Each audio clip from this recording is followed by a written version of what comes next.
আমার আজকে বিগত 72-73 বছর ধরে ভাই কোনো কুরবানি মিস হয় না ভাই। আরে ভাই, আপনারা অনেকক্ষণ ধরে দেখতেছি এদিক দিয়ে যাওয়া আসা করতেছেন, অনেক চিন্তিত মনে হইতেছে, কারণ কি? ভাই আমনে ঘরে এলাকার একজন লোক ভাই আমার আজকে বিগত 2 মাস ধরে খুব কষ্ট দিতেছে ভাই। মানে এই লোকটার কাছ থেকে আমি এরকম আশা করতে পারছি না ভাই, এত কষ্ট দিতেছে আমার ভাই।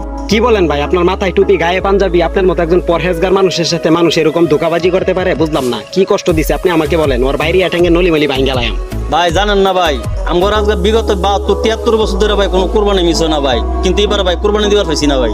মনটার মধ্যে ভাই বিরাট কষ্ট ভাই। আমাদের বংশের ভাই সবাই ধার্মিক ভাই, সবাই হজ করে আইছে ভাই। সবকিছুই বুঝতে পারছি, এখন আপনার সমস্যাটা কি এটা আমাকে খুলে বলেন, ঠিক আছে? আমি এলাকার বর্তমান রানিং কমিশনার। ভাই আর কন্যা যে ভাই, আপনার এলাকার শরীফ নামে একটা লোক, এই লোক আজকে থেকে আমার কাছে 1 বছর আগে 20,000 টাকা আনছে ভাই। 20,000 টাকার লগে 40,000 টাকা ভাই লাভ হয়েছে।